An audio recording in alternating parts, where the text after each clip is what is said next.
Um,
Alrighty guys, what is up? It is the SS Ultimate Goku back with another video here on the live here on the live stream.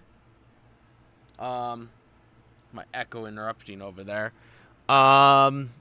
So special live stream here. I haven't done one of these in a long time, other than the failed gaming streams that seem to always decide to hit me right in the head, you know, with some of the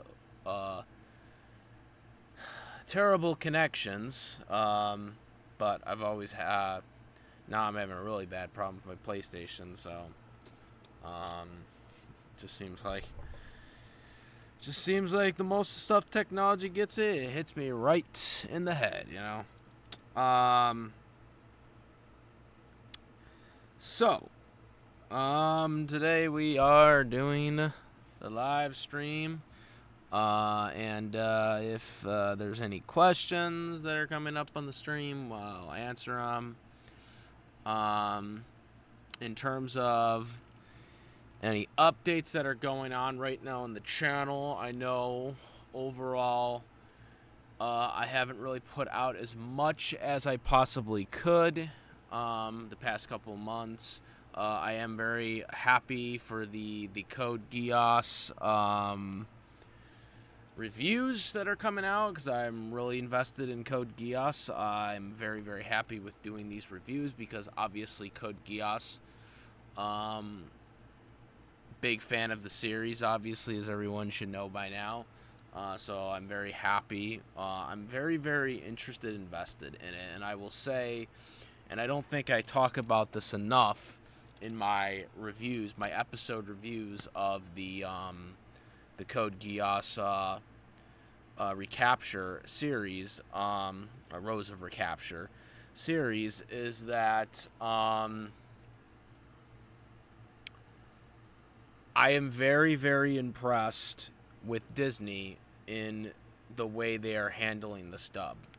So far, they seem to be letting New York AV, the dubbing studio, do it, and it seems like they're not really, they're kind of hands off on it. They're kind of just letting the dubbing studio do their thing with it. I was very worried that I heard that Disney was getting it.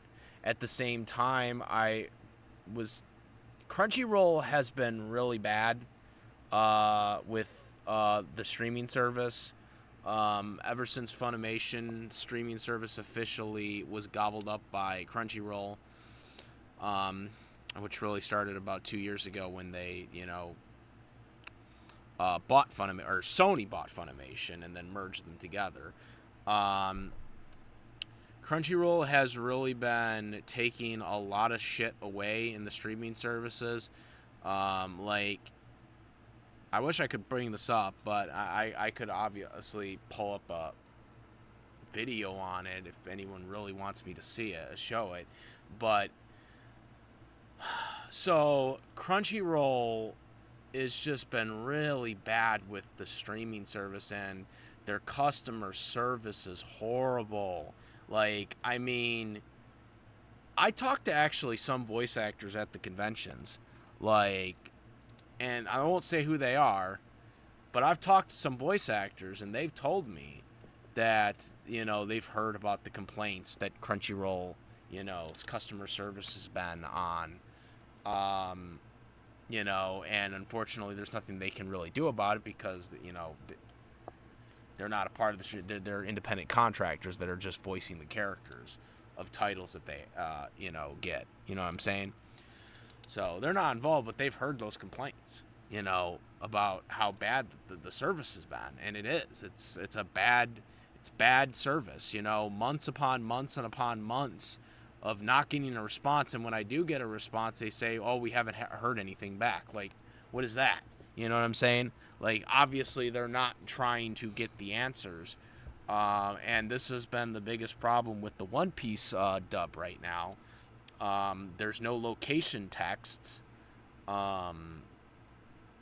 there's no location text for One Piece right now, so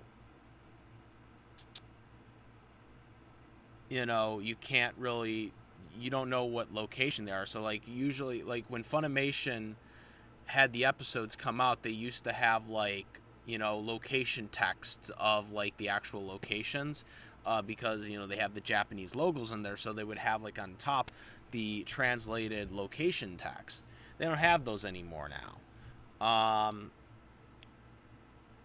Also, the past 3 batch of One Piece episodes do not contain the English text anymore, even though the One Piece dub is not a simul dub, and they could easily have the text still on there because they're just releasing them as batch of episodes. They refuse to do that. So that's the thing with One Piece. But multiple titles have been like this as well now. So that's the thing with One Piece right now. But there's multiple titles, and we see Zombie 100, which is on Crunchyroll. It's on Toonami, free on demand, on Cartoon Network or Adult Swim, and it's also on Hulu. Well, the free on demand / TV broadcast of Zombie 100 has the location text and has all the translated text on there, as well as the Hulu version. But for the Crunchyroll version, they do not have it. So Crunchyroll is intentionally not putting the location titles on. Titles that are outsourced as well as their own titles. So this is factual stuff.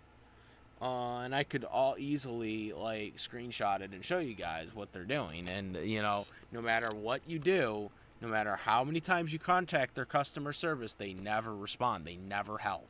I've messaged them back.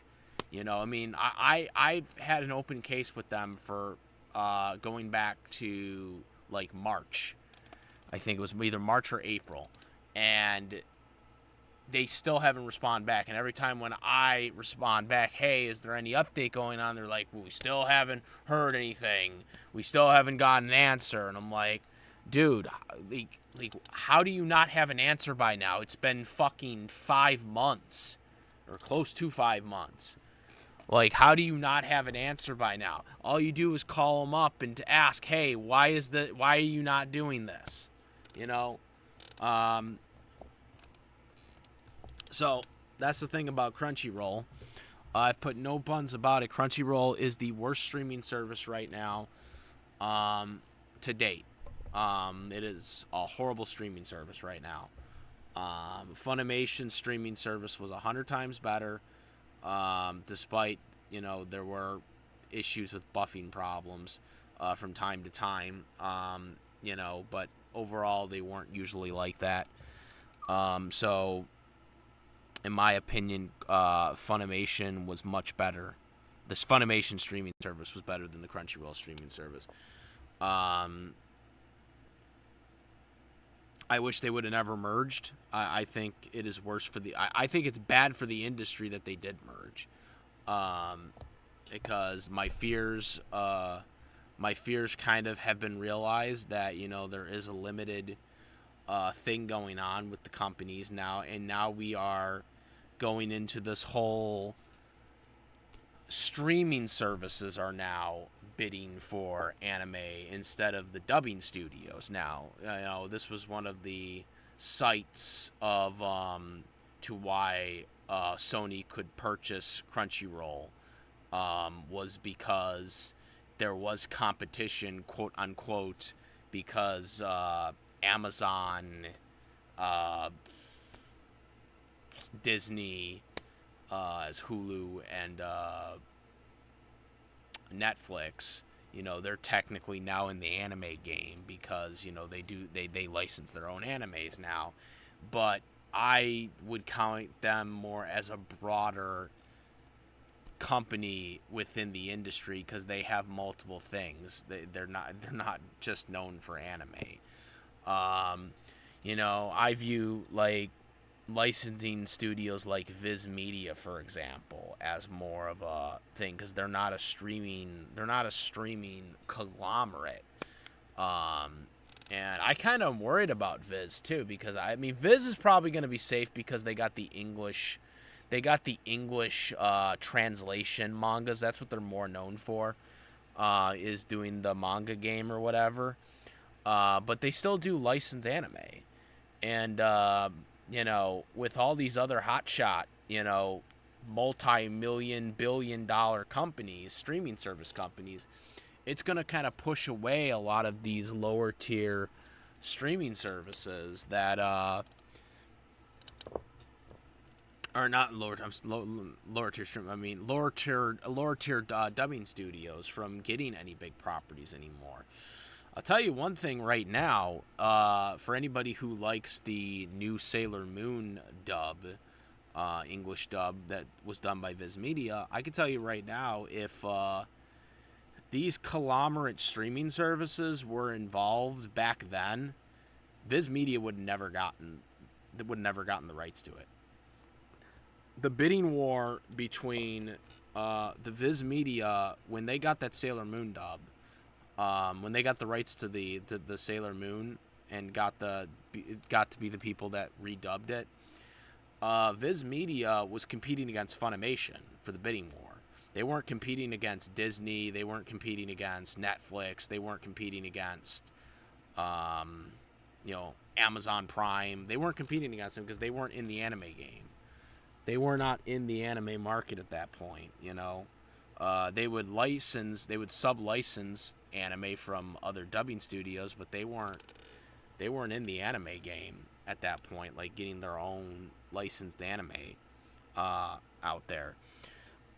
So Viz Media and Funimation were in the bidding war for it. And I don't think Viz would have gotten it today if that was the case, because they don't have as much money as Netflix or Amazon Prime or Sony, because Funimation wasn't owned by Sony in 2014.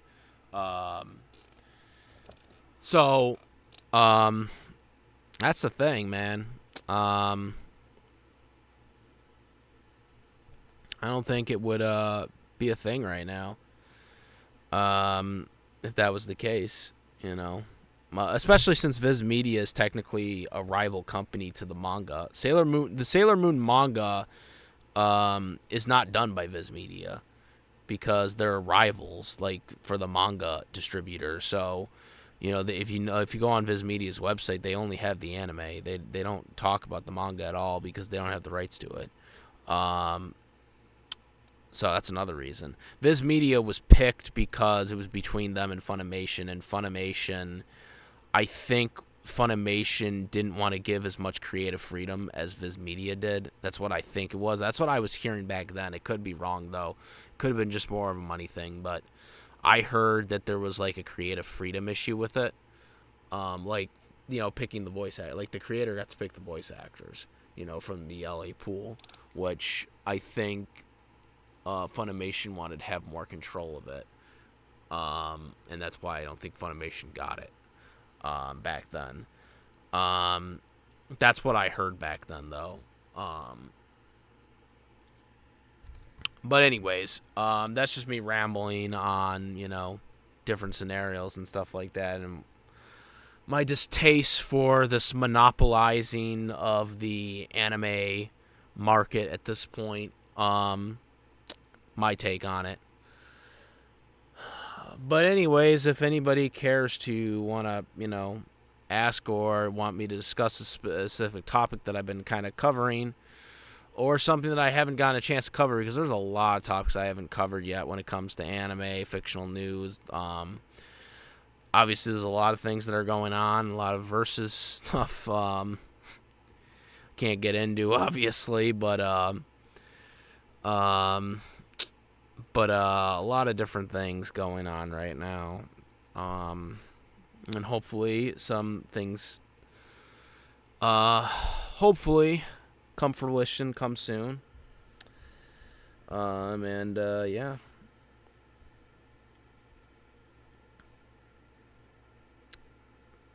Kyle says, I just finished up my live stream not too long ago. Okay, cool.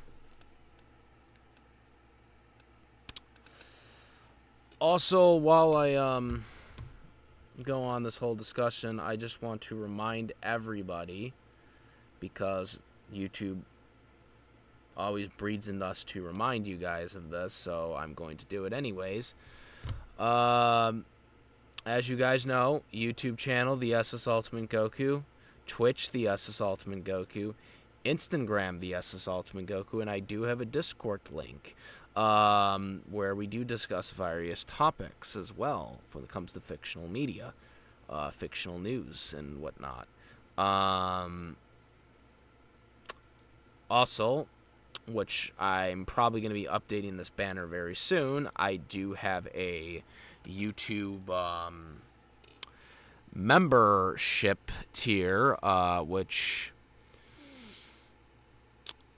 you know, is cheaper than anything, you know, to join the tier list. You know, it's cheaper than the Dollar Tree. It's cheaper than a Dollar Tree item. So, become a member, and it'd be really cool to help support the channel. So I'll probably be updating that banner soon with the YouTube membership thing. I am gonna probably try to put some guide stuff on there, because I know that there's a lot of new YouTube things that you can do now that I still haven't utilized yet. I'm probably gonna put like a guideline thing on here, because like apparently you can do that now. Before it was like exclusive, but apparently you can do that now. So hopefully I'll be able to do that and put that in there. Participation mode. Should I have now?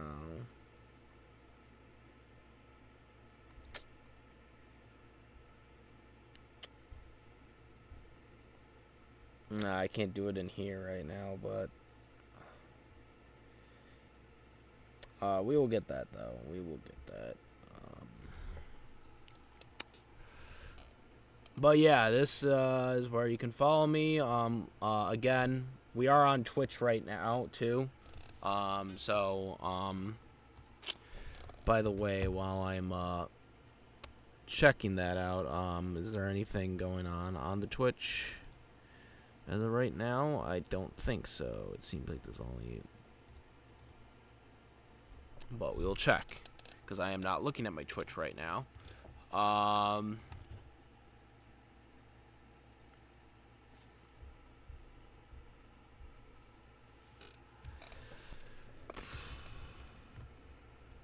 Let's see here. Okay, so yeah, we got nothing going on the Twitch. We got nothing on the Twitch. All right.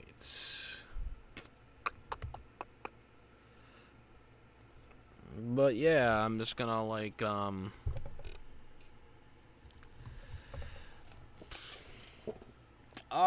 So yeah, now I'm just gonna kind of you know, get into more topics that are dear to me, and just kind of start talking about stuff until we get some I don't know, questions from people.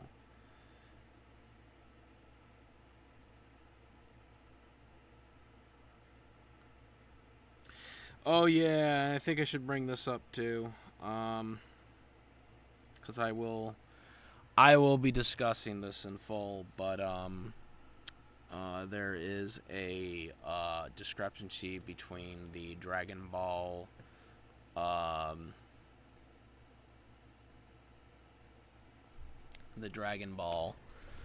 stuff. I'm gonna talk about that now. I could bring it up. I mean, it is big news. I do want to make a video about it at some point, but yeah, the Dragon Ball Z drama here.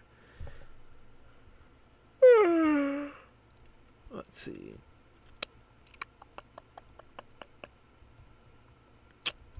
Alrighty, let's get this up right now.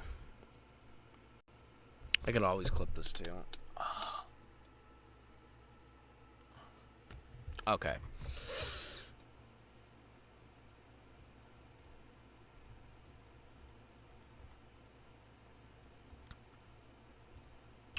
So, the Dragon Ball... Actually, I'm just gonna... because it'll make it easier for me to look at it. Oh, yeah, JPG. This will make me easier to look at it. So, because I can't, like, click and drag. No, the website won't let me click and drag, so let's just put it in here. Let's get it going.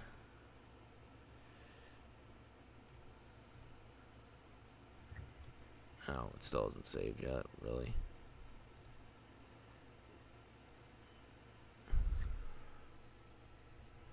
Alright,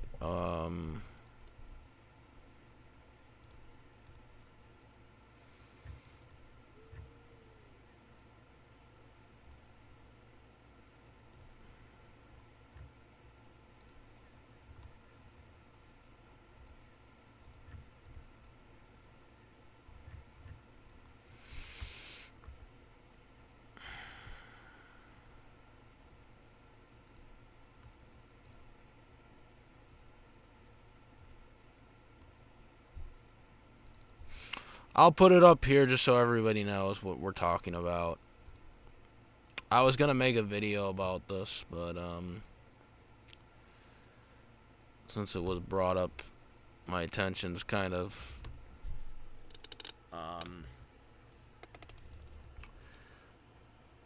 it's kind of being brought up. So I'm gonna give my 2 cents on this right now. And apologize in advance if I pronounce the guy's name wrong. Apologize in advance if the guy's name is wrong here. Okay. Talk about Dragon Ball Z here. Do we want to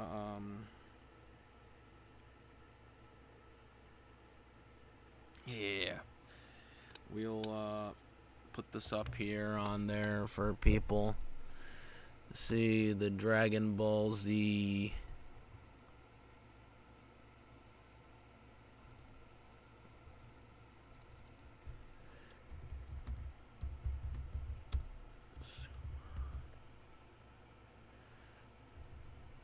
We'll call it Dragon Ball Z.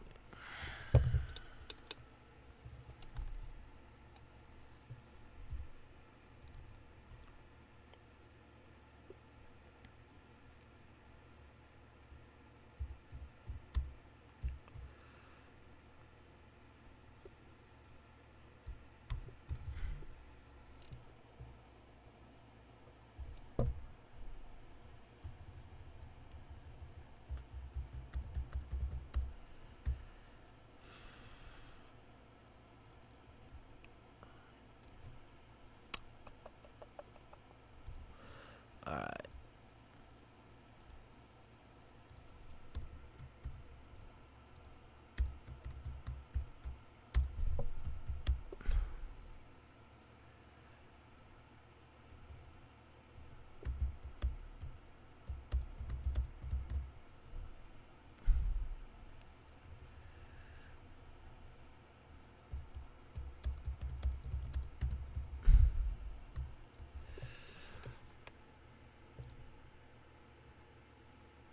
Okay.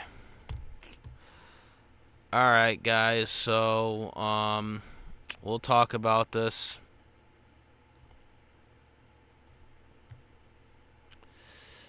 Alright.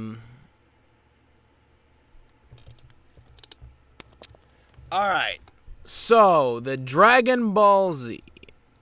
First, once again, for anybody who hasn't... who hasn't come in yet. What is going on, guys? This is the SS Ultimate Goku back with another video. And today I'm going to be talking about the state of the Dragon Ball Z franchise disarray right now. So there's drama going on.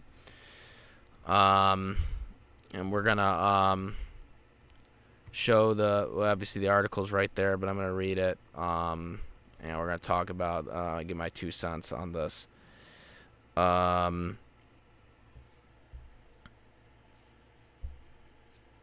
So here we go. So for anybody who doesn't know, there's supposed to be a new series that comes out called Dragon Ball Daima, which has not really been promoted that much. And unfortunately, as we all know, Akira Toriyama recently passed away. And because of this, apparently the franchise is in complete disarray on who owns what.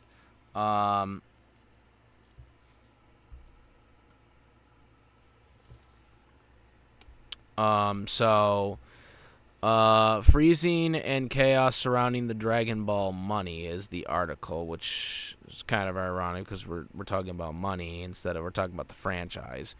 And that's kind of one of the things. Corporations, you know, it's all about money train. It's all about the money train, you know what I'm saying? And I'm kind of worried that that's what's going to happen to Dragon Ball here. Because we all know, you know, how important Dragon Ball Z is, Dragon Ball and whatnot. And, you know, obviously Dragon Ball Daima is, well, it is the last thing that Akira Toriyama worked on. Where the series goes from here, who knows? But I do think it's very important that Dragon Ball does live on in that sense. And you know, I look at this and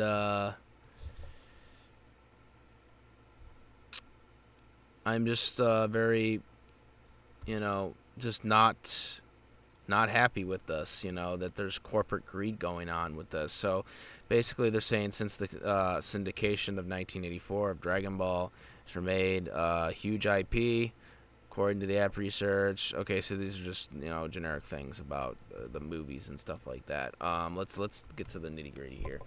Akira Toriyama passed away in March. Dragon Ball Slow Down, North America. Okay, so this is straightforward stuff. We know this stuff already. The major upward due to the in-person charge going independent. Last year, there was an incident that caused an uproar in the business over this work. In May of 2023, and again, I have to reiterate this. I might be pronouncing his name wrong, so I apologize. Akio Ioan, formerly the head of Shueisha Dragon Ball Room, went independent with several storyboardists and established a new company, Capsule Corporation Tokyo, named after the fictional company that appears in the series, with the aim of managing, creating, actively, and handling the internal property. Mr. Akio became the head of Dragon Ball Room in 2016 after serving as editor-in-chief of V-Jump.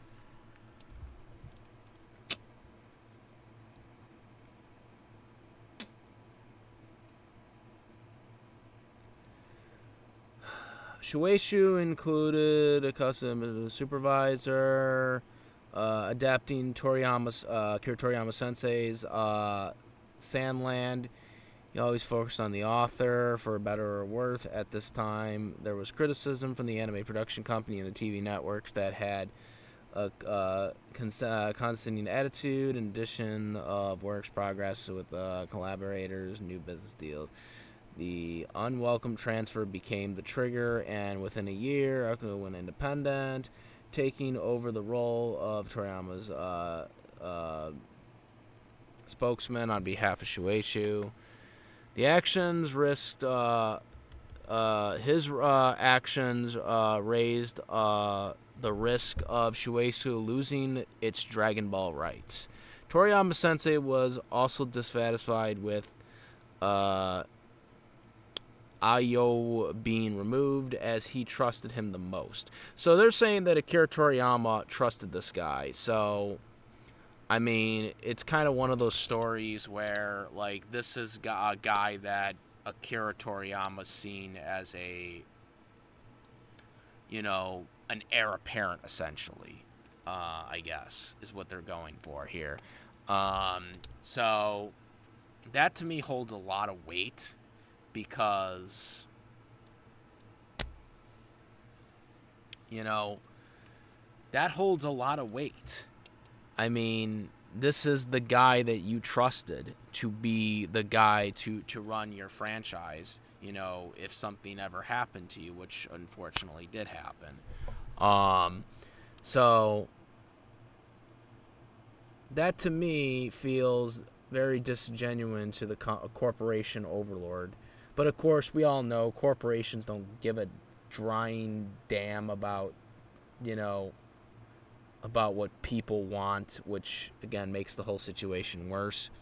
But that's corporate. That's corporation. It's corporation in America, and it's going to be corporation all around the world. At the end of the day,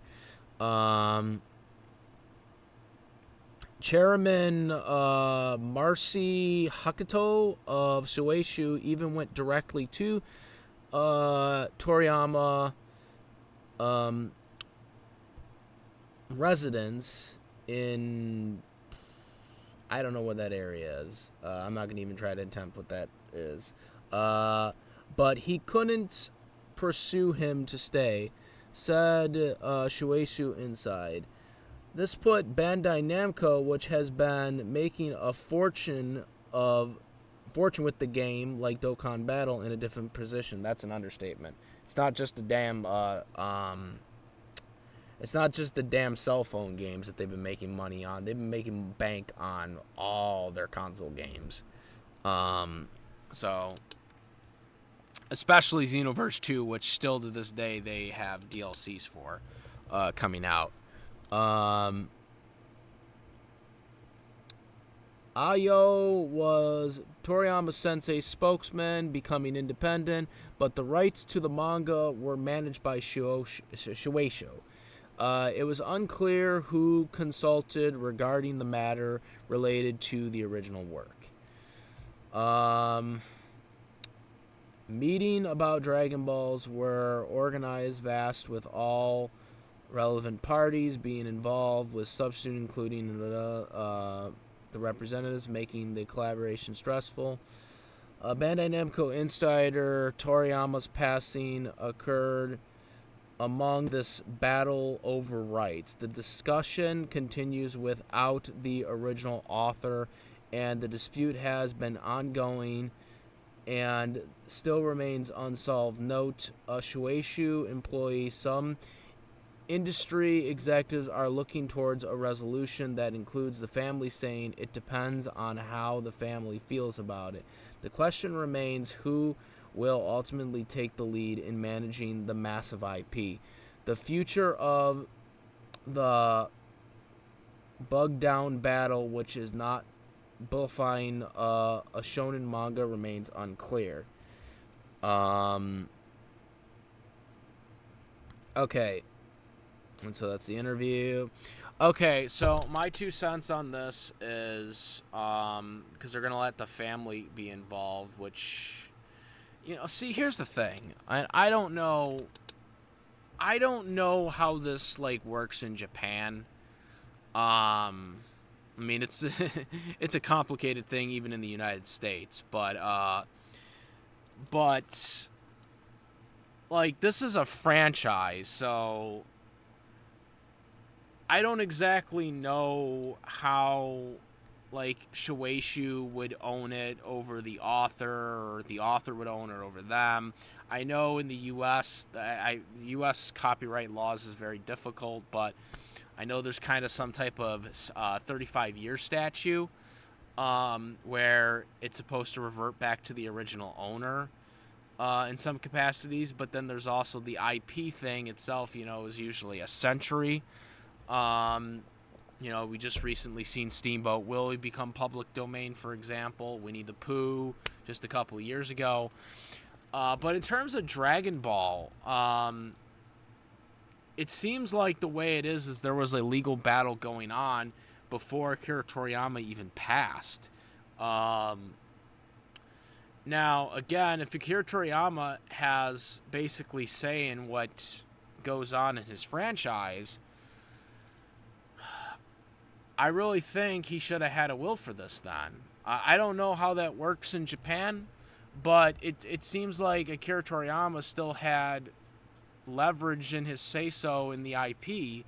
So that to me tells me he should have had a will for this, and maybe he did, I don't know, but it doesn't seem like he had one.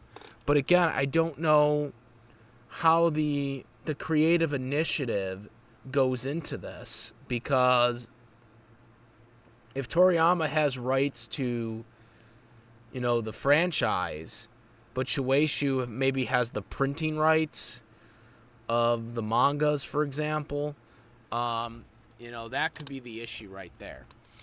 There is a legal dispute going on, and Daima might never see the light of day. I know a lot of people weren't too enthused on Dragon Ball Daima because a lot of people just don't like them turning into kids or whatever, and they wanted to see a sequel to Dragon Ball Super.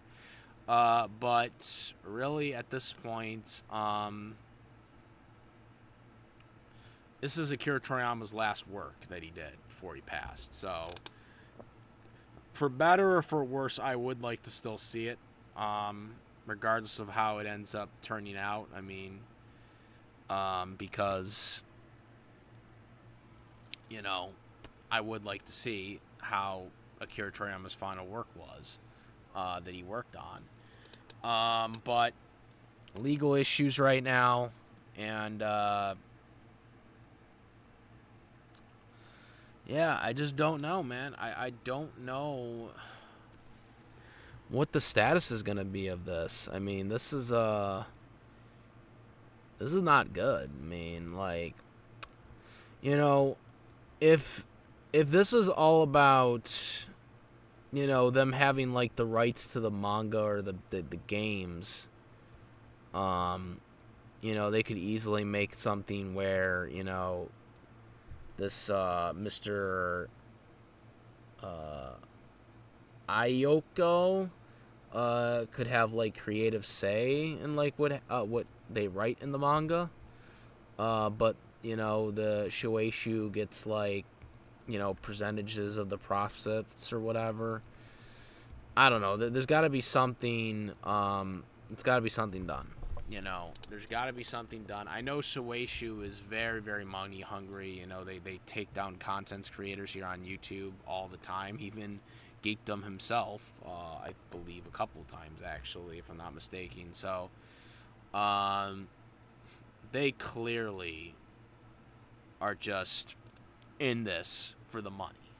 If Akira Toriyama had an actual successor that actually, kind of understands what Akira Toriyama wants to do, going forward, I would kind of respect more of him doing it. But at the end of the day, Shueisha is going to end up getting something out of it because, again, they got a shit ton of money. So, at the end of the day, they're going to get something out of this. Whether it be holding on to, the percentage, of being able to print the stuff, where, the Yoko gets creative say on the projects that they're gonna do going forward. I don't know, but that's gonna be the issue. That's gonna be the issue going forward right now when it comes to Dragon Ball, and I really hope it gets resolved. Because yeah, that's something I think is very, very important.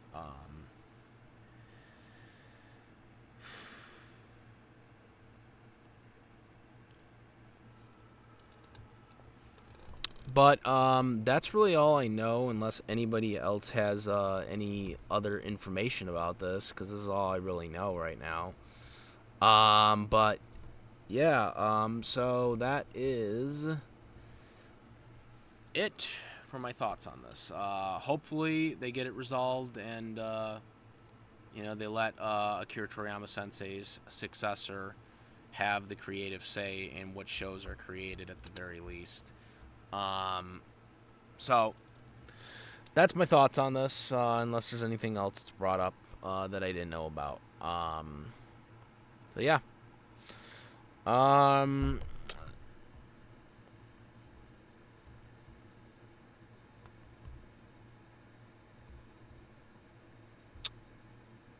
So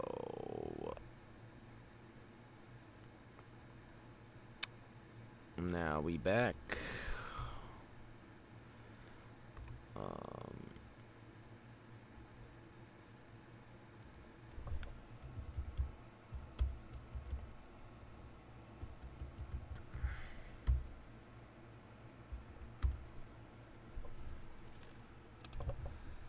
Okay.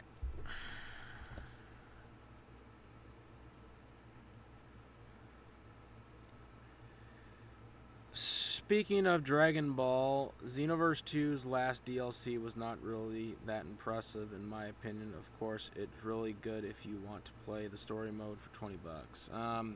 Yeah, they're just gouging money at this point with the Xenoverse title. I mean, the stories are pretty cool. I mean, but at this point in the game, it's like you're doing the same thing repeatedly over and over again. I mean, and also their last update wasn't really good. Like, no one really goes online anymore, too, so you can't even really do the parallel quests that well. So it's very hard to get a party going. Yeah, Xenoverse is kind of, I think, finally on it. I think Xenoverse 2 is finally on its last legs. And you know what? If it goes down finally, that's fine, because Xenoverse 2 had a good run. It's been going on since 2016, so you can't totally complain if Xenoverse 2 finally hits the hay. Not to mention, I'm sure a lot of players are going to the next gen on Xenoverse as well, because obviously Xenoverse 2, they have the updates for the PlayStation 5, and they have the updates for the new Xbox gen. So I'm sure that's also hitting as well.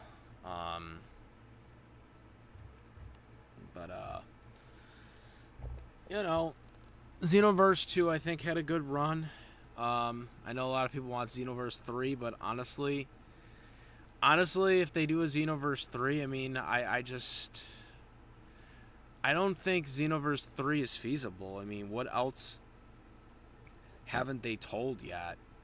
I mean, Xenoverse 3 essentially is in Xenoverse 2, right? I mean, I know that's kind of weird to think about, but really, Xenoverse 3 is really basically in Xenoverse 2. I mean, they're doing new story modes, they're doing new things.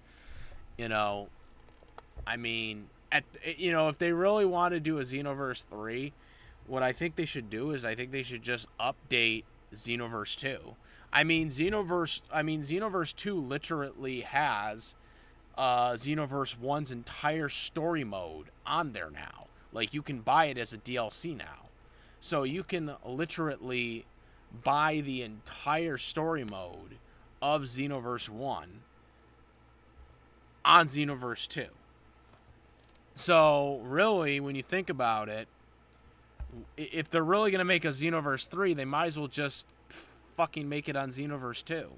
You know, they might as well just update Xenoverse 2, the game, and they might as well just put like a brand new game on Xenoverse 2, like a new story mode and updates the venue and stuff like that.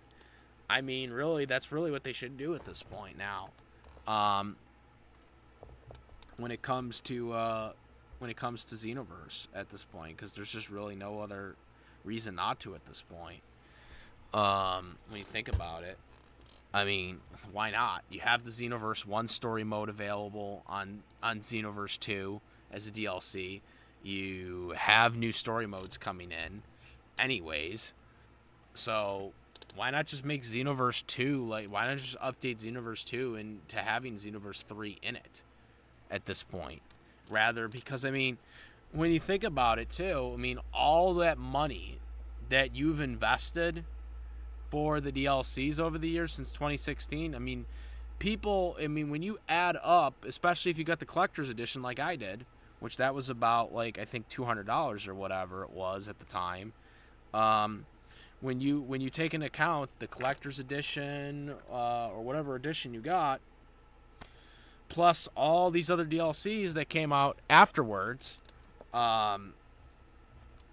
you know, when you take that into account, you probably have already spent like over $1,000 in DLCs. So do you really want to pay for all the DLCs over again with a Xenoverse 3? That's another reason why I think a Xenoverse 3 is stupid. You know, we have invested so much money into Xenoverse 2. Why would you want to invest further? Why not just update Xenoverse 2 to Xenoverse 3, where you update the game with a complete new venue, a complete new, you know, bunch of story modes popping up and stuff like that. You already have the world and stuff like that there on Xenoverse 2, like you can like travel and stuff like that. You can just update the venue, you know, like where you get the option to update the venue to, you know, the new Xenoverse 3, you know, venue or whatever. That's what I think they should do. And they have the power to do it. They have the power to do it, especially if you're going to the next gens. They probably won't make it available for people that have the old gens, you know. So you'd have to probably buy the PlayStation or the new Xbox, PlayStation like 5 and then the Xbox. Is it the Xbox One now or the Xbox? I don't remember what the fuck the Xbox is, but you know, whatever the next Xbox One was, you know, just update it at that point. I mean, like, why not? I just think it's crazy now to just like be like, oh yeah, we're just completely ditch it, you know.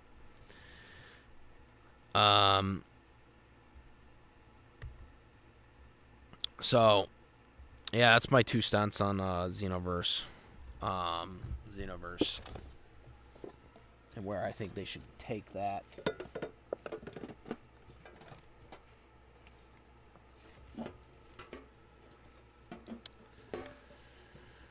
Oh, that's just great. Anyways.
But yeah,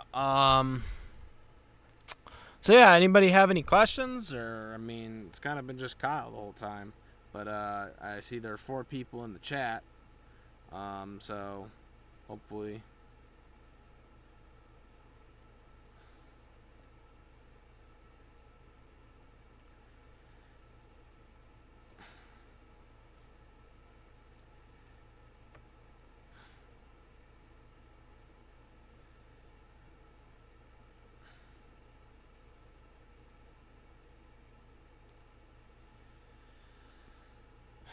So I've been linked to what is this?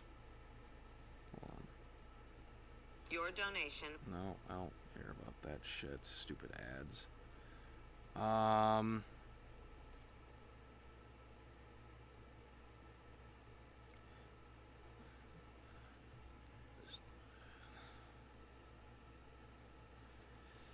right, let's see here. Do you want to bring this up?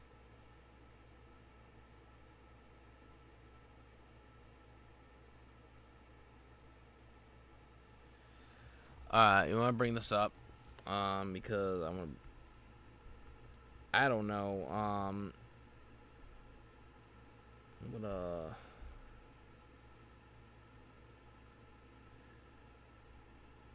Yeah, I want to see what is going on here.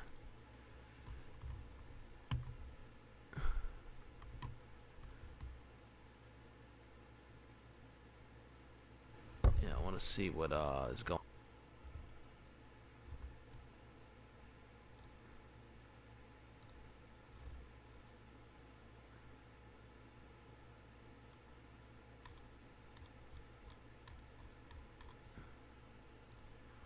I'm not loading here. Let's see.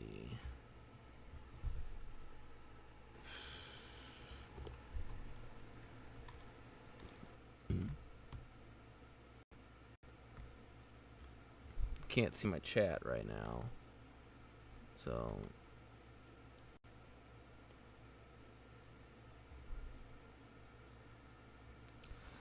I have already upgraded to my Xbox. I want an Xbox One to Xbox Series X. Well, at the rate I'm going, I'm probably going to have to get a PlayStation 5 soon because my PlayStation 4 sucks right now. And that's not being exaggerating right now. My PlayStation 5 is just it is fucked. Let's put it that way. It's fucked.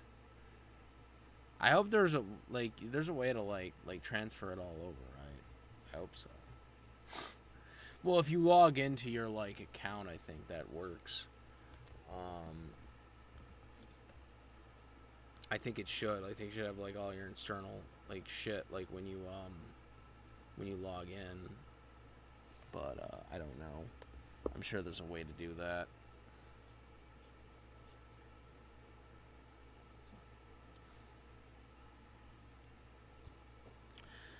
Let's see.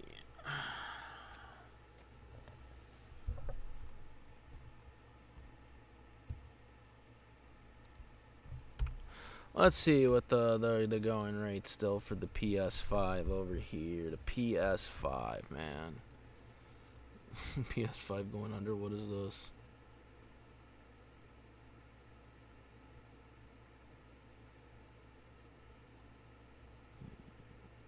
People saying the PS5. It's like, man, like, what the fuck? They trying to say the PS5. It's like, dude, I mean, this thing just came out, like, what, 3 years ago now? Let's see. Yeah, it's still like $500. Of course it is.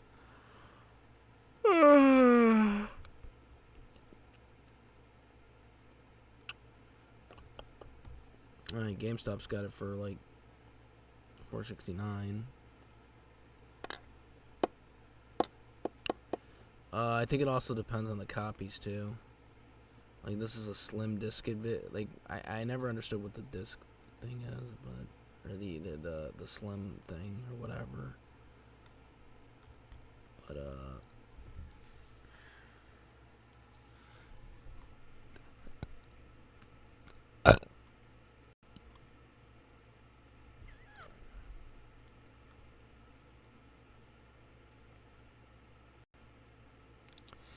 Microsoft and Sony both let your accounts go over if you buy their new system. I don't know I don't know what you mean new system, but Sony's quite stubborn when it comes to, you know, letting people do anything, unfortunately.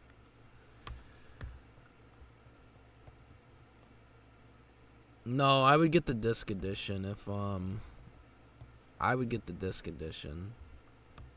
Because I got so many games, like, a fucking disc. Fuck. Look at how much this fucking shit is right here. Like, what the fuck?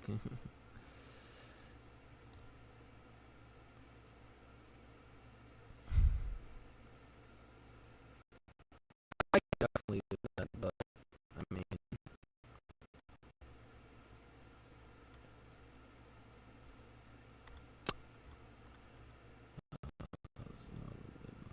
Fucking... Oh, that's a digital. I don't want no digital edition. They're lying to me. Why are you lying?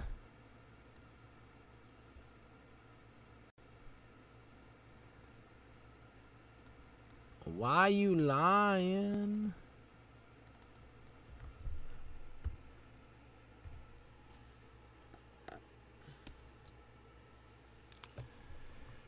Let's see.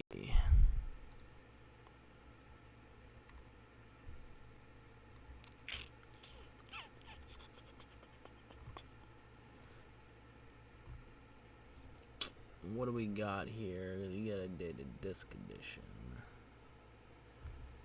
Yeah, just a regular console. You know, I don't know why you got the slim edition. Like, gives a fuck about that.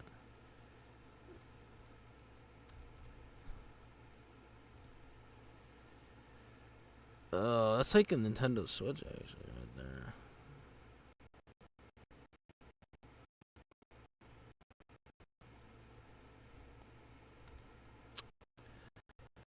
Well, it doesn't tell me shit, so... And this is refurbished, so... What the fuck? Why did they sell any new ones? Like, what the fuck?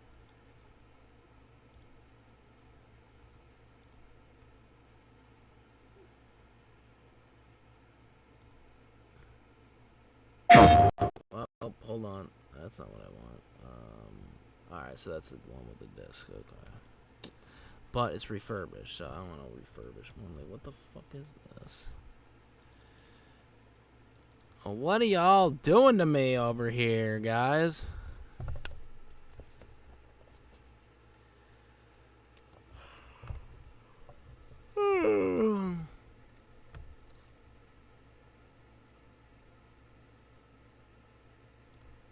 I don't understand what the Slim Edition is versus the regular one. I think the Slim Edition's supposed to come with, like, you know, extra storage or whatever. But...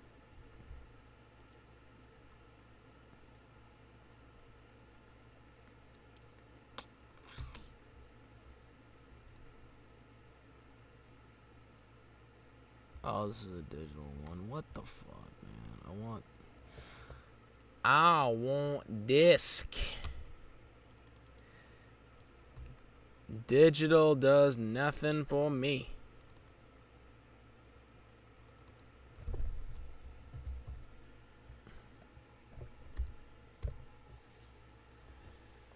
Disc does nothing for me. Or, I mean, digital does nothing for me.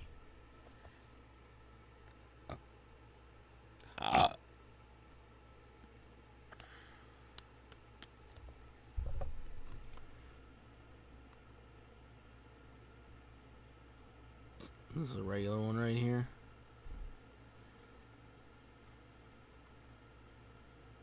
That's a slim one again. I don't know what the difference is, but... yeah, they are so goddamn priced.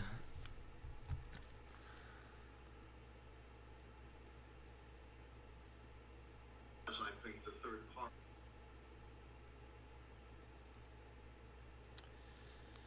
Sorry about that. Ads again. Ads keep popping up on my freaking when I'm trying to search for stuff here. So Check this out. They have over 1 million quality parts? even an ad on mine. Even an ad on mine. Of course. Ads, ads, ads. What are you doing? Go back to Geekdom. Because I wanted to look at that. So I wanted to see what he said. Oh, ad again. This was a better ad, though.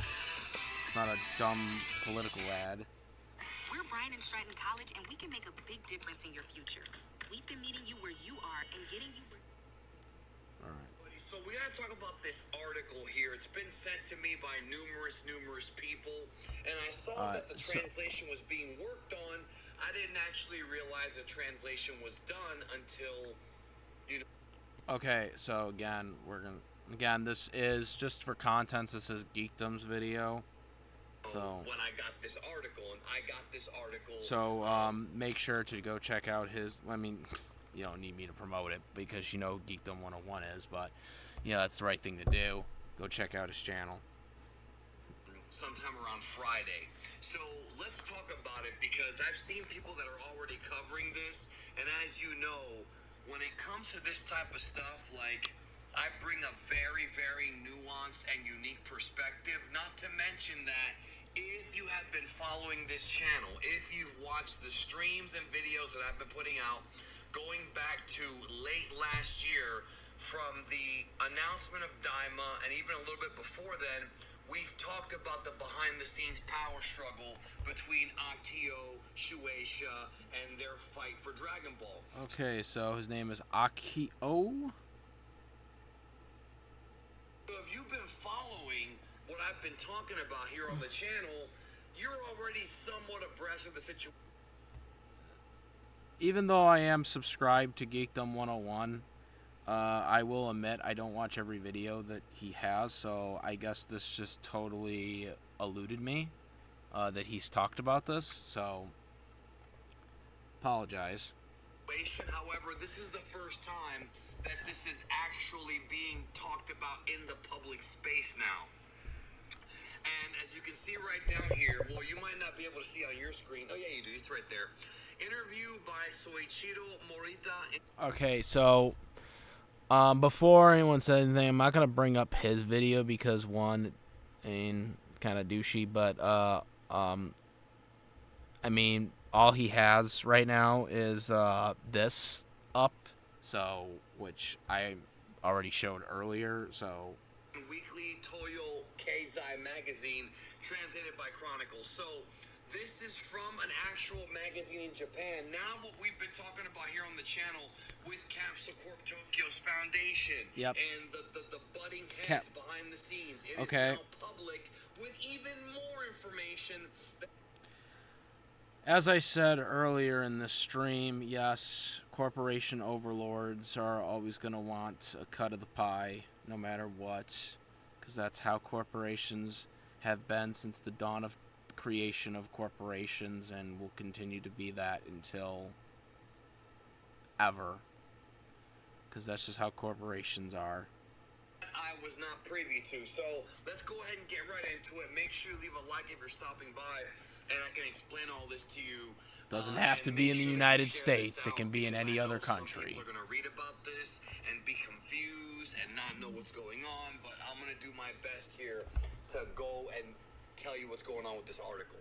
Since its serialization began in 1984, Dragon Ball, the Dragon Ball Superhero released in 2020. He's just okay. So I read this earlier, so I'm not gonna unless he interjects on something. Rather interesting. Let's go ahead and get to it. It says here in March, the original author Akira Toriyama passed away, much to the regret of many. However, the momentum of Dragon Ball shows no signs of slowing down and continues to accelerate worldwide. Regarding its appeal, those involved unanimously agree it's the simplicity. When we analyze why the games became hits in North America, it seemed that the straightforwardness of let's fight to see who's the strongest, which can be enjoyed without much thought, resonated with people. It was not only that. there was a lot of reasons why people got into Dragon Ball in North America. It was a badass show. It was superhero, saving worlds, fighting, training, badassery. And that's what America likes. So, there's a lot of other reasons, but I'm just kind of reminiscing at this point. Said an insider from Bandai Namco Group. I mean, I don't know, that sounds a little weird to me to say. Well, you don't have to think too much. That is true, though, that the simplicity of the games, which in some ways, to get really good at games like Tenkaichi, you do have to learn to be an advanced player. Same thing for fighters, but to get into the Dragon Ball games is easy, and Dragon Ball games have always been a gateway for new fans to learn about the series by playing the games first. That's somewhat true, yeah, because obviously in a lot of these games they retell the anime in a certain extent, especially when they're, time patrollers trying to, change history and stuff like that, so you kind of get an idea of the story mode. The first exposure of Dragon Ball Super for the English dub audience was in Xenoverse 2, because they didn't have the dub licensed yet for the actual series. So the game, had to basically have the Super storyline on there, despite the dub not being officially licensed yet, because they, commissioned an English dub for the game, obviously. So, in that sense, yes, it is, but at the same time, a lot of people have gotten the series from just watching the original series growing up. And then just because they're fans of it, they want to play the games. And, because they enjoy them, so, yeah. Major uproar due to person in charge going independent. Last year, there was an incident that caused an uproar in the business over this work. In May 2023, Akio Iyoku, former head of Shueisha's Dragon Ball Group, went so that was pretty independent with close. several subordinates and established a new company, Capsule Corporation Tokyo, named after a I already fictional said company this. that appears in the series, with the aim of managing creative activities and handling intellectual property rights. Mr. Iyoku became the head of the Dragon Ball Room in 2016 after serving as editor-in-chief of V-Jump. And I want to clarify something else about Iyoku. Iyoku is one of the only people to have direct contact with Toriyama. Everything that appeared in Dragon Ball Super, even the anime, went through Iyoku. Iyoku is a very powerful man. I called him Toriyama's right-hand man for a reason. Even the Toriyama work I did not know that. That's he made pretty for interesting. Dragon Quest, which isn't even something that Iyoku is involved in, even the stuff he did for the video games, Iyoku would look over. I mean, that's how close he was to Toriyama. Like, he literally was almost like Toriyama's connect to the rest of the world, although there's a very small number of people that do have access to him direct. And, of course, another ad. Hold on, I'm just going to lower the volume down for this. Because, there we go. A Shueisha insider recalls, without consulting his superiors, Mr. Iyoku unilaterally decided to make a film adaptation of Toriyama Sensei's Sandland. Now, that's an interesting story I want to go over just for a moment. Yeah, I didn't really get that. Understand about this Iyoku story and the Sandland thing is, I don't know what and we Sandland gotta make is, this so clear. I just... Sandland is not Toei. Sandland is Toho Films, the same company that put together Godzilla, Pokemon, Ultraman. That's who did Sandland, not Toei. And I thought Pokemon was done by ShowPro, which they're just as bad as Shueisha, if not worse, by the way. If you guys know the history of my channel, you know I had a very, very not so good experience with them taking down my videos falsely 3 years later.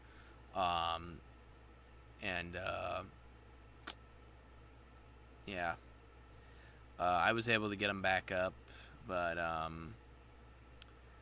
ended up taking them down anyways because I just felt very disgusted by the situation. But I did get them back up after 10 business days. yeah, that was not a very fun experience. And no, I didn't have to take the videos down after they got put back up on YouTube, but I did because I didn't want them coming after me more than already. So, you know, because they already took 2 videos down, and the possibility to take down other videos of mine.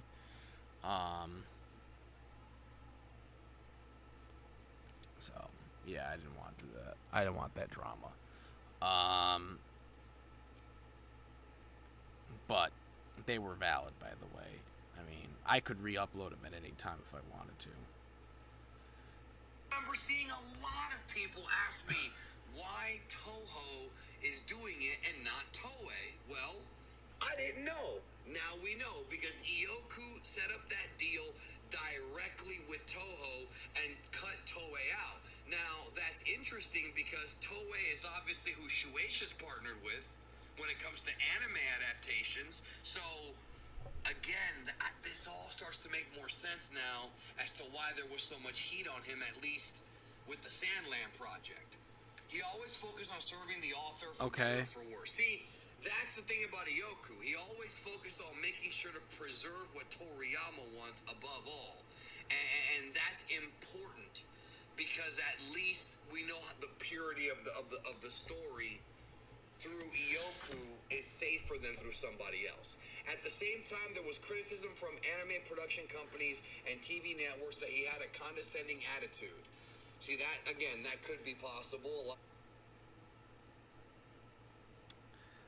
That right there. Okay, now that I know a little bit more about this sounds like the corporation is trying to vilify Iyoko because he's trying to do what he feels is best based on his talkings with Akira Toriyama, because he's one of the fewest people that has direct communications with him.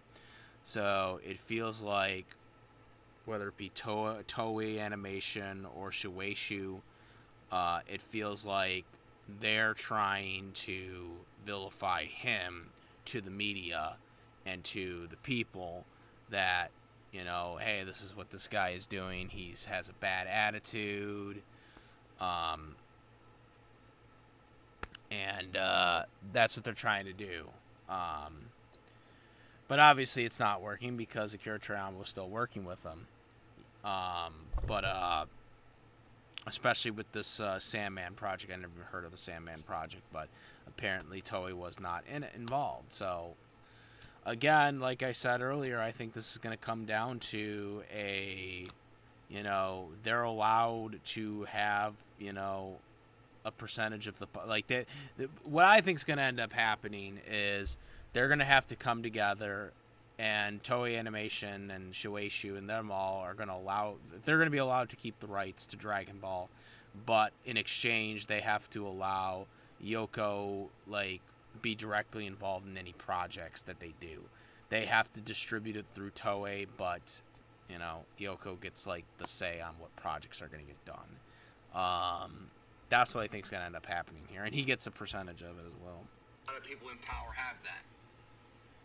Moving on. In addition to these evaluations, progress was lacking in collaborations with the metaverse and AI that the higher-ups were anticipating. So That's another thing, too. The AI thing really pisses me off, by the way. You guys know my opinion on AI, so I don't need to have to explain it. What is going on is Toei and Shueisha wanted to use AI for Dragon Ball, and Ioku said no. And right there, I am now a 100% supporter of Yoko. Just from that alone. Because I do not want AI involved in Dragon Ball. I don't want AI involved at all, by the way. Period. Any projects. So, Yoko, I'm on your side right now. 100%. I was already on his side, but now I'm definitely on his side. I am in agreement with Ioku. How Yep. many people took a dump on Ioku when he he started Capsule Corporation, and there were people saying that, well, he's the reason Broly came back and the series won't advance. And I was telling people, like, no, he wants the series to advance, but he pitched Broly and pitched Gohan as the lead to Toriyama because he knows what's popular. He knows what connects worldwide, right? That was his whole thing. He's more of a marketer than a storyteller. He's not a writer. He is a marketer and an executive, not a writer, right? Okay. Well, then they're gonna have to have a. Well. Okay, hold on. Well, then they're gonna have to have a writer for it. If he's not a writer, then, I mean, you're gonna have to have somebody involved. I mean, Yoko might be, marketable guy, but if he doesn't have like somebody helping, like, making the story, then you're not going to have a story then. So you're going to have somebody involved. Obviously, there are a couple of writers that they have doing some manga stuff, but you're going to have to get them involved then. He did not want AI. They wanted AI. I don't like AI, especially when it comes to art. I agree. I agree with Geekdom. 100%. I agree with that. No AI. Ban hashtag ban AI. In 2022, he was reassigned to a new business department. This unwelcome transfer became the trigger, and within a year, Iyoku went independent. Again, all of this has been talked about in videos I've done in detail. Especially the video I did, Where is Dragon Ball Super? Why Dragon Ball Daima? I go into explicit behind-the-scenes reasons as to why Daima exists. And the reason why Daima exists is because Shueisha chose not to continue Super as an anime for the time being until the manga went ahead. And that there's more detail in that video. I'll leave it in the card at the upper right. All of this has been discussed in detail, but this is new information with more details, actually. I must have missed this. And I don't think anybody knew about because this is super inside stuff. Let's continue. Taking over the role of Toriyama spokesperson on behalf of Shueisha, Yoko's actions raised the risk of Shueisha losing its Dragon Ball rights. That wasn't going to happen. Toriyama Sensei was also dissatisfied. I agree. I don't think that was going to happen. I mean, it's just kind of, I mean, they've had like the rights forever, so I don't know like where that came up. Chairman Marue Horiuchi of Shueisha even went directly to Toriyama's residence in Aki Prefecture, but he couldn't persuade him to stay. So the guy from Shueisha went to Toriyama's house to talk to him. Yeah. And Toriyama was still siding with Iyoku. That speaks volumes, by the way. Now, I will say, the whole Gohan being the main character. Gohan's not the main character. I mean, he was the main character, I guess, in the last movie, but he was not the main character overall. He never will be. They tried that once, didn't work. So, yeah. It's crazy. I mean, that's crazy. It's a crazy story, said the aforementioned Shueisha insider. This put Bandai Namco, which had been making a fortune with games like Dokkan Battle, in a difficult position.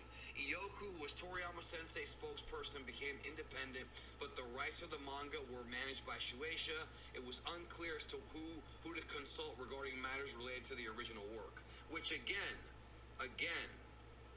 remember, Capsule Corp Tokyo was originally supposed to take over production of the anime and the games, not taking over Toei and Bandai, but working with them through Toriyama. Okay. Instead of it being through Shueisha. Yeah, that seems simple. Right here, where Shueisha wants control and Iyoku wants control, which again, we've talked about it before. Now it's actually being talked about in public in a magazine. Meetings about Dragon Ball were organized very vaguely, with all relevant parties being invited. So basically what it seems like happened here, now that I know a little bit more about this, seems what happened here is that Akira Toriyama sided with Yoko on everything. Shueisha was pissed off, so they went to his house to try and persuade him to come to their side. He's like, nope, I'm sticking with my boy. And Shueisha got even more pissed. And then, of course, Akira Toriyama unfortunately passed away. And now they're trying to play some damn trump card that, you know, hey, now we can move in on this now and get rid of him. Yeah, this is not good. Again, Akira Toriyama, I hope he had a will. I don't know if he did, but I really kind of hope he kind of put that in writing. Well, to be fair, though, this article does say that they are letting the family decide, but, I mean, I don't know how much the family's opinions on this will be, but I'm sure they're going to side with the guy that Akira Toriyama collaborated with. Shueisha representatives making the coordination extremely stressful, said the aforementioned Bandai Namco insider. Toriyama's passing occurred amidst this battle over rights. The discussion is continued without the original author, and disputes have been ongoing and still remain unresolved, noted a Shueisha employee. So right now there's behind-the-scenes turmoil and infighting over Dragon Ball. Now, I'm not sure if this is just about what's going to happen with the old stuff or also with Super. We've been wondering where the hell Dragon Ball Super has been. We've been wondering what, is Toyotaro still recovering from the passing of Toriyama? Is he being put on ice by Akio? Lots of different theories. You know, I've spoken to people from behind the scenes who have said that at no point have they been told that Dragon Ball Super is over. So it's still open. And it seems like what's going on here is... That's what I thought, too. From my assumption, based on this article, is that they haven't decided what they want to go, because they got to go past this first. The discussions continued without the original author, and the disputes have been ongoing and remain unsolved. So even without Toriyama, it's still going on. Some industry executives are looking towards a resolution that involves the family, saying it depends how the family feels about it. So it'll be up to Toriyama's family, his kids, to decide. Remember how that story came out about how Toriyama's son would be taking over Dragon Ball? A lot of people, once again, they report information wrong, don't know what they're talking about.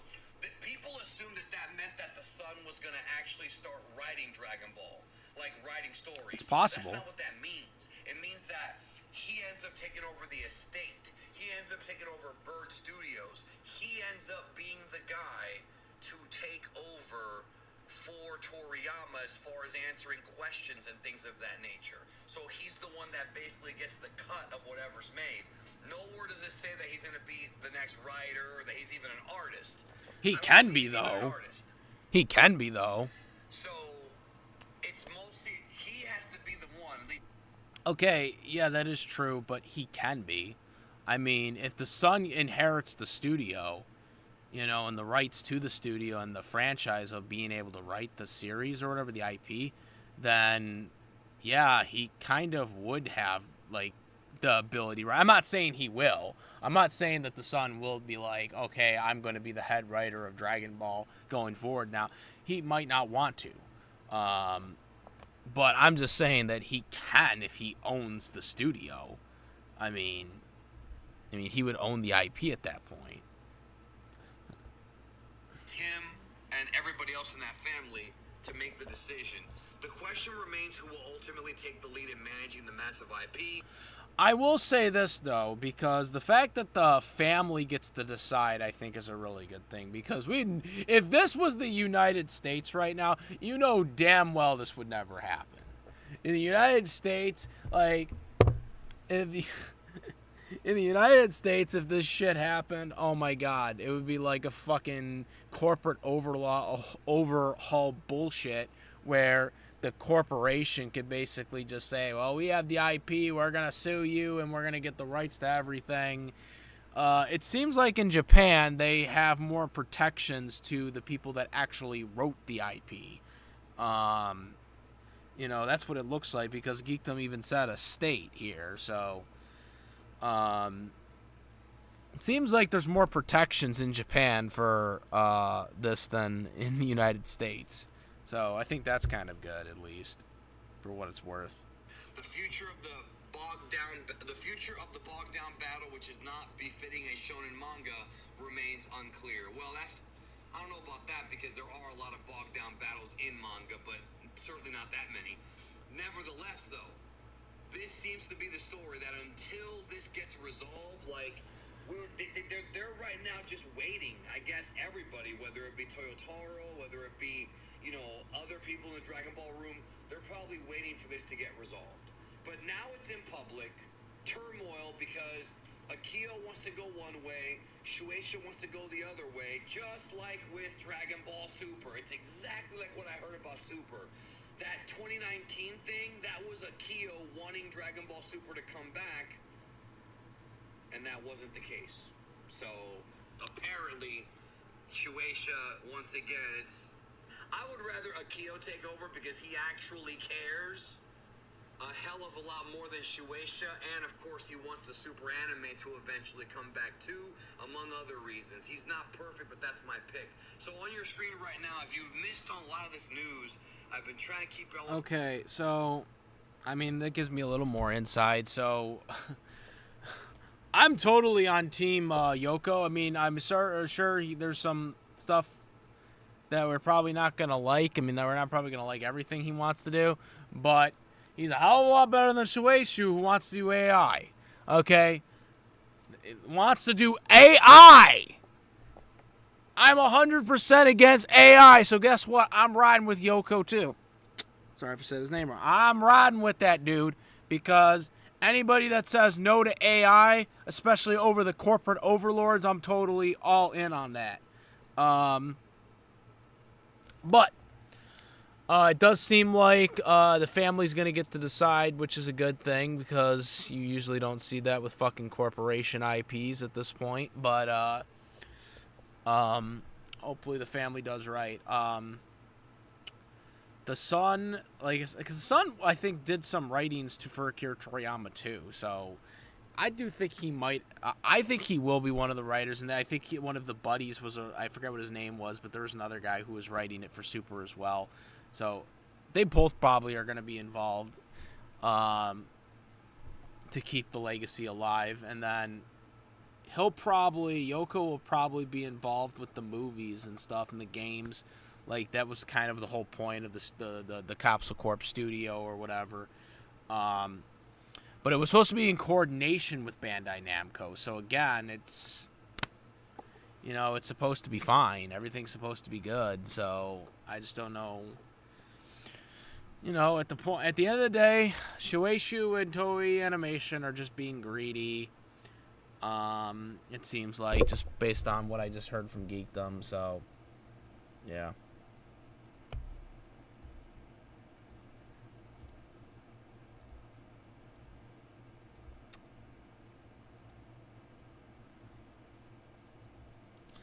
And anyways, I don't know if there's any more questions, but I didn't really get any questions today. I'm just kind of rambling on about this Daima thing, or not Daima, the Dragon Ball in general.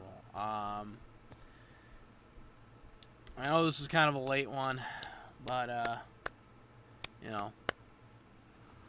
hopefully we'll get more stuff coming soon.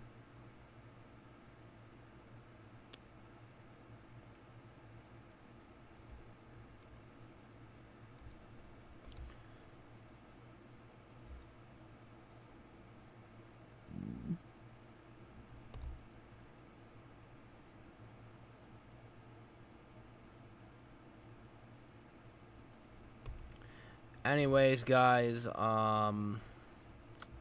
there's no more questions. There really wasn't any questions, but not really topics to us. But yeah, guys, I'll probably just head out. Maybe an update. Maybe some videos in the coming days. Well, actually, maybe sooner than that. Maybe I'll even do another one of those, talking about the whole situation. But yeah, guys, I am the S. Saltzman Goku.